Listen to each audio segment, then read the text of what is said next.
Good evening, and welcome to the March 21st, 2023 meeting of the Fitchburg City Council.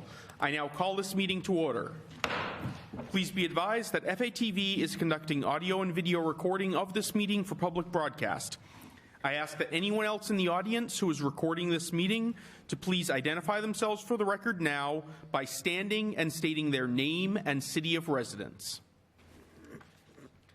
Seeing none, at this time I ask that all electronic devices be placed into silent mode. Councillor Green, would you lead us in the salute to the flag? I pledge allegiance to the flag of the United States of America and to the republic for which it stands, one nation, under God, indivisible, with liberty and justice for all. Madam Clerk, would you please call the roll? Councillor Green. Here. Councillor Schultz. Here. Welcome back. Thank you. Councillor Squire. Present. Councillor Van Hazinga. Here.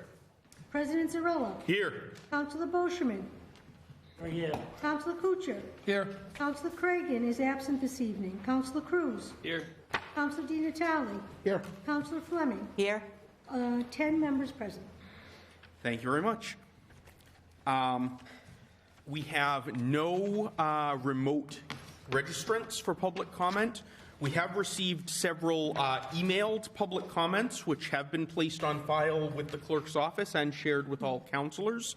If there is anyone in the audience wishing to comment on any item on the agenda, please approach the center podium, identify yourself by name and city of residence, and identify the agenda item on which you wish to speak, and you may address the council for not more than 2 minutes.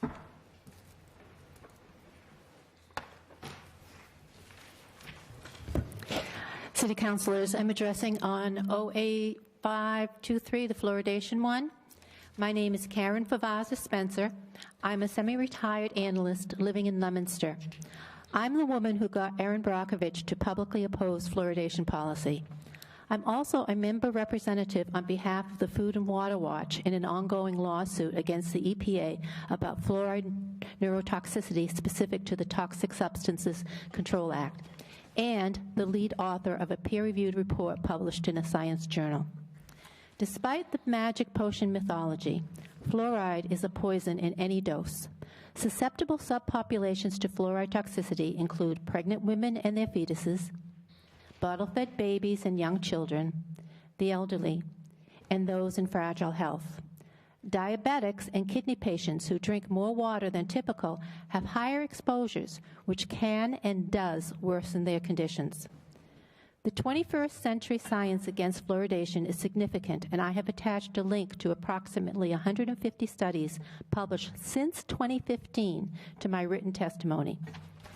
You should know that a series of large NIH-sponsored studies from 3 long-term environmental health projects found that when exposure is prenatal or during infancy, optimal concentrations result in more learning disabilities. Inflammatory conditions, thyroid disease, and allergic symptoms are caused or worsened by fluoridation policy. And a lifetime of consuming fluoridated water increases skeletal frailty and bone fractures. It isn't even good for teeth. Approximately half of American teens have dental fluorosis in at least 2 teeth, and many of them will require costly cosmetic dentistry as young adults to repair these stained and brittle teeth.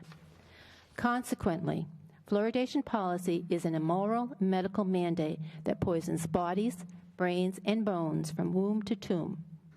It's also bad for the environment. Ma'am, your time has expired. Could you please conclude? I have 1 sentence to conclude. Under Massachusetts law, once begun, fluoridation programs cannot be ended unless the City Council petitions the state for a home rule exemption to that law in order to establish a local ordinance banning the practice. I suggest you take those steps in order to protect your constituency. Thank you.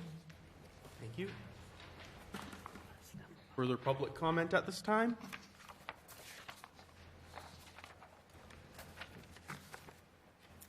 Hi, Jessica Jacobson, Fitchburg resident.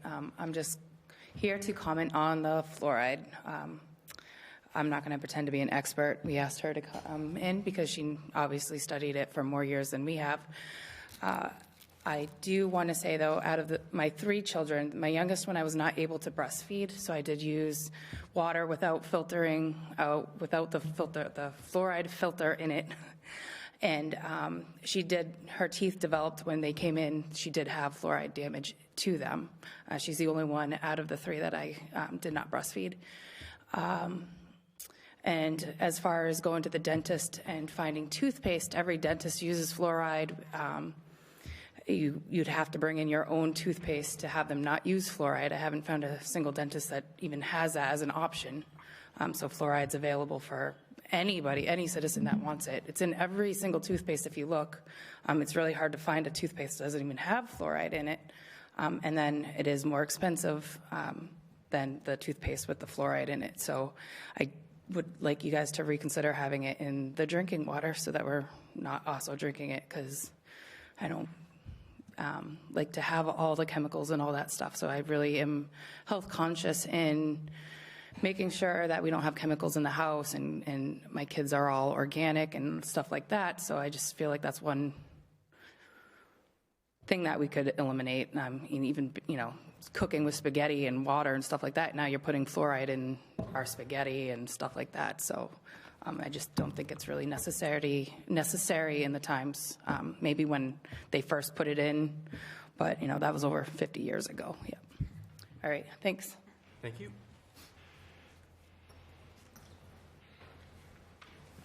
Jacqueline Wetchie, Fitchburg resident, speaking on agenda item 85-23.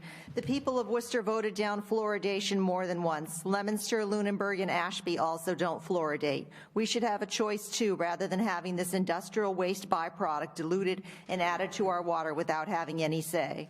Water fluoridation started in the U.S. under the misconception that fluoride needed to be incorporated in teeth to be effective. It works topically, and we've known this since 1999. Since the 1970s, toothpaste have plenty of it. In the intervening years, harms from fluoridation have come to light. In 2019, the editors of JAMA Pediatrics said that pregnant women should avoid fluoridated water to protect the developing brains of their children.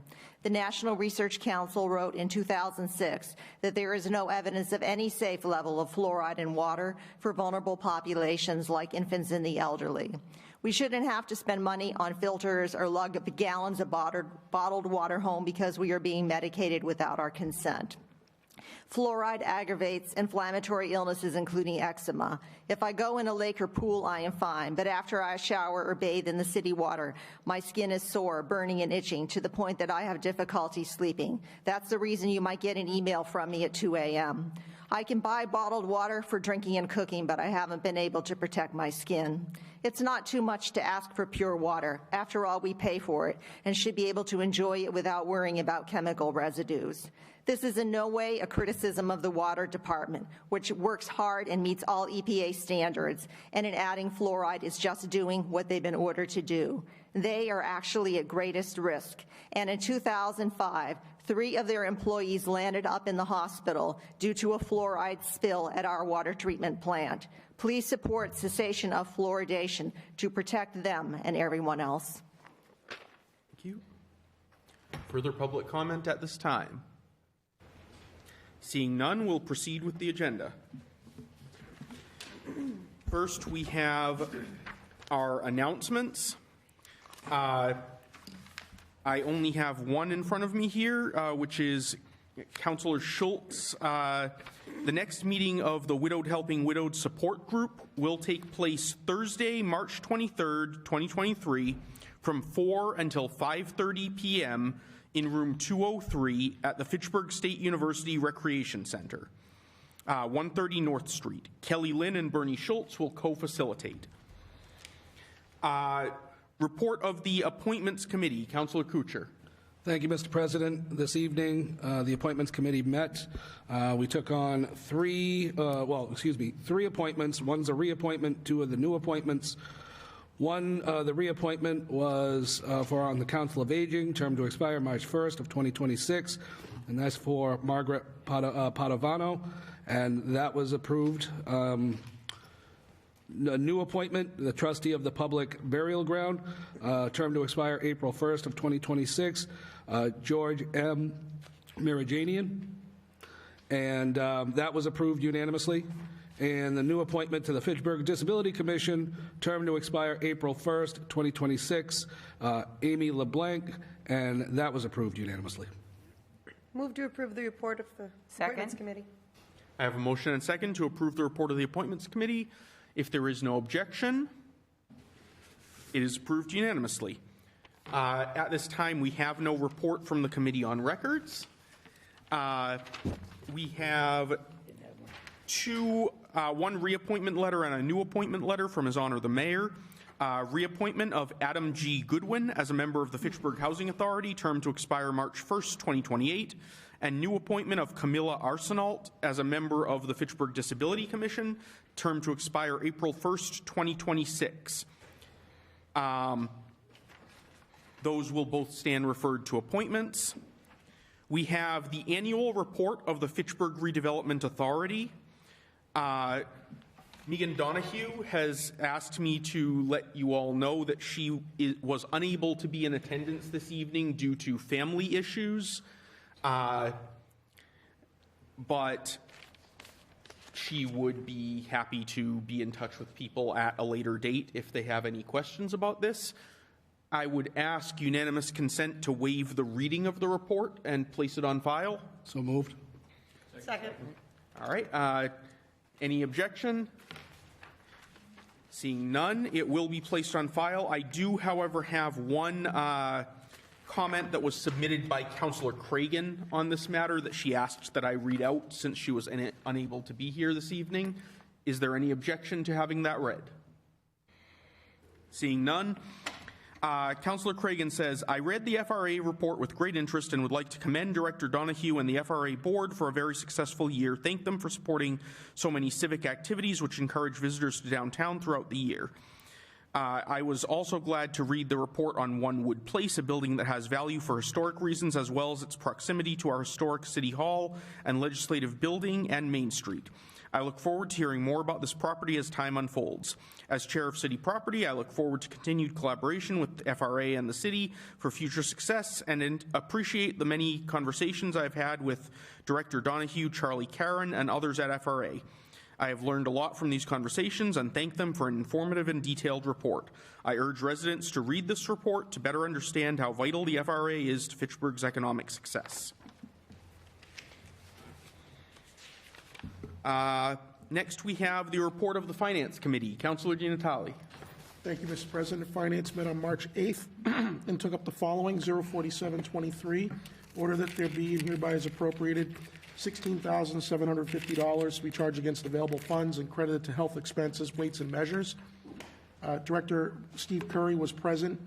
The city is now employing a person as weights and measures inspector, so we will no longer be paying the state for those services. This money was to close out the contractual obligation. That was unanimous. 4823 was an order to appropriate $45,000 against available funds and credited to police equipment repair, radio repair. That was unanimous. 4923, an order to appropriate $32,721 from available funds to information technology contracted services. This was to improve and update the SQL server from 2014, since it's at the end of its useful life. It's also the backbone for several databases. That was unanimous. 5023, in order to appropriate $70,000 against available funds and credited to information technology expenses, capital improvements. This will be utilized for repositioning the route of the fiber cable on Cherry Street. There will be development behind the CVS in downtown, as well as North Street, and that development will conflict with where the cable is routed right now. So this is to prepare us in the event that the final designs are put into place and all the permits are pulled, where we're going to have to reposition that cable because it's vital to the maintenance of our databases across downtown and the city throughout. That was unanimous. 5123 was an order for $126,311 for PEG Access, PEG. This was the franchise fees that Comcast and Verizon have paid to the city's IT department for the fourth quarter of 2022, which by state law then has to get appropriated to FATV for their operations. That was adopted unanimously. 5223 was for $50,000 against available funds to community development downtown cleanup. That was unanimous. 5323, $30,000 against available funds to community development expenses, contracted services. This is for doing title searches and easements for the second phase of the Twin City Rail Trail. That was unanimous. And 5423 was for $10,000 from available funds, community development expenses, municipal hearing officer. This is to fund the municipal hearing officer that we signed on for when 40U was adopted for having hearings internally in the city instead of spending time going to courts and bottlenecking the process. That was unanimous. And lastly, 5523 was for $10,000 from a New England Foundation for the Arts grant for the creation of a temporary banner art on the facade of Fitchburg Cultural Alliance's Main Street Studios just outside of here, and that was unanimous as well. Move to accept the report of the Finance Committee. Second. Motion and second. Anyone on the motion? If there is no objection, we'll take this under unanimous consent. Seeing none, it is approved unanimously. Next, we have the orders for CDBG year 49. Move to waive the reading of all the orders and send 6123 through 8323 under suspension. Second. Can I separate those, please? Those are two separate motions. Okay, So Motion to I'll waive take the unanimous consent to waive the reading. Any objection? No objection. All right, and then we have a motion for suspension Suspension. to avoid sending these back to finance for, what, the third time now? second. But this is just, these have already been voted on and debated on by the council. This is just the process of creating the orders for spending the money. Yes, exactly, which I was going to explain. So, do I have a second on the motion for suspension? Second. Just a moment, Counselor. Motion for suspension is a non-debatable motion. Madam Clerk, would you please call the roll for a two-thirds vote? Counselor Green. Yes. Counselor Schultz. Yes. Counselor Squalia. Aye. Counselor Van Hazinga. Yes. President Zarella. Yes. Counselor Boschman. Yes. Counselor Kucher. Yes. Counselor Cragan is absent. Counselor Cruz. Yes. Counselor Di Natale. Yes. And Counselor Fleming. Yes. That's 10 yes. All right, we now have these orders before us. Just a moment, Counselor. Because these are all things we've already had before us, I'd like to take them as a package, but I know that we need to take at least 78. zero. I'm sorry? 078. All right, can we get a motion on all orders under this heading except 064 and 078? And So moved. 063, please. 63 And too, 063. So this would be 61, 62, 65 through 67, and 79 through 83. Can I have a motion? So moved. Yes. It was 78, Councilor Boschman It wanted? says 78. I'm sorry, that is what I meant to say. Okay. How about we do it this way to make it nice and clear for everyone, because this is Okay. confusing everyone, including me. Move to- Can I have a motion for 61 and 62? So moved. Second. Any objections? All right, that passes unanimously. Can I have a motion for 65 through 77? So moved. Any objections? Seeing none, those are approved unanimously. Can I have a motion for 79 through 83? So moved. Any objections? All right, that is approved unanimously. Move to approve 078, 23. Second. Any objections? Counselor? Not in favor of it. All right, all in favor? Aye. Aye. In opposition? One in opposition, passes 9-1. And now I believe there was a recusal. Yes, for 63 and 64. Move 63. Wait, can you wait just a Yep. moment? Yep, sorry.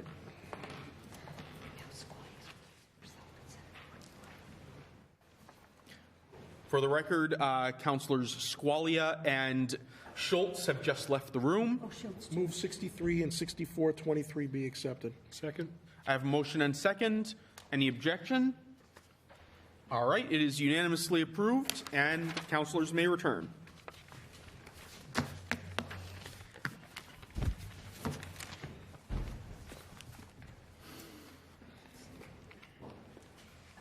All right, last up, we have two new petitions. 8423, Councilors Cruz and Zarella on behalf of the residents of Eleanor Street, Tibbet Circle, Watts Way, and Brittany Lane for sidewalk repairs and improvements to be made throughout the neighborhood. That stands referred to Public Works. And 8523, Councilor Marcus DiNatale on behalf of multiple residents to end the use of fluoride in Fitchburg's public water treatment. That will, I would like to ask for a vote to suspend the rules to send that to council as a whole. And I would also like to ask councilors for their ideas, their thoughts on making that a joint session with the Water Wastewater Commission. And the Board of Health? And possibly Board of Health as well, yes. And Councilor DiNatale. I would, as the petitioner, I would ask that we have a special joint meeting of the council, Water Wastewater Commission, and the BOH. So that we don't have multiple meetings and different testimony, just all at once. That was the idea, yep. Second. So, all right, I have a motion and second to suspend the What rules. did Council DiNatale say? He wants to have a joint meeting of council as a whole, Right, I understand. the Board of Health, and the Water Wastewater Commission. Oh, okay, on this. both of them. Okay, I thought he just wanted wastewater. All right, I agree with Squalia? Yeah, question on that. How would we vote? When we vote, would the council vote separately? Would it be one of these large joint votes that I think affect the idea would, entirety we of haven't the really vote? done one of these before except for elections to the school board or something, but I believe the way it would work is that if the other two boards and commissions wanted to have a vote themselves, they could, but ultimately they would be part of the joint session specifically for the purpose of allowing them to ask questions freely of subject matter experts presenting testimony. Then the vote itself would just be the council, and we would have a special session immediately following to confirm whatever decision we make as usual. Councilor Van Hazinga? Did I answer my question? All right. Any further questions or thoughts on this matter? Councilor Green? Just an assumption. Would we assume then that the Board of Health and the Water and Wastewater Commission are going to meet beforehand to take this up as their boards independently and then report back to us on if they were favorable or not favorable to the petition? Or are we going to hash that out all at once? I think the idea would be that we would have us all together specifically so that we could all get the information given to us all at once, rather than having, the experts' testimony before the boards and commissions, then to the council, then, so that way they could express their opinions on it to us contemporaneously rather than needing to take a vote ahead of time and give us their report. And then there will be an opportunity for the public as well to comment during this, and where in the agenda is it going to fall? So this would be a council as a whole meeting for just this one issue. So the public Okay. comment would come at the top as usual. Okay, so this isn't going to be a back up to back on a council night or? No, no, Okay. it would be scheduled separately as most of our council as a whole nights are. Okay. And then we would have a special meeting of the city council immediately following just to accept the report of the council as a whole committee. Okay. So, does that answer your question? It does. Thank you very much. Councilor Brochman. I got one quick question for the chair. Can this board override the Board of Health if they make a decision? This particular matter would not be within the jurisdiction of either us or the Board of Health without a home rule petition to the legislature. So the vote we would be taking is whether we choose to send a home rule petition to the legislature to ask them to override the statute. Okay. And we will discuss that at the time. Councilor Gentile, did you have something else? All right. So do I still have a motion and second to suspend the rules to send it to that joint meeting at a date to be determined? All right. Madam Clerk, would you please call the roll? Councilor Green? Yes. Councilor Schultz? Yes. Councilor Squire? Aye. Councilor Van Hassinger? Yes. President Zarella? Yes. Councilor Boschman? Yes. Councilor Kuchar? Yes. Councilor Cruz? Yes. Councilor Di Natale? Yes. Councilor Fleming? Yes. 10 yes. Thank you. So we will schedule that. As we are able, it will probably take a little while because we've got a bunch of people we need to bring together on this. But as soon as it is scheduled, it will be sent out first to the council and then to the public, of course. And that concludes our agenda for the evening. Make a motion, we adjourn? Second. I have a motion and second to adjourn. Seeing no objection, we are adjourned.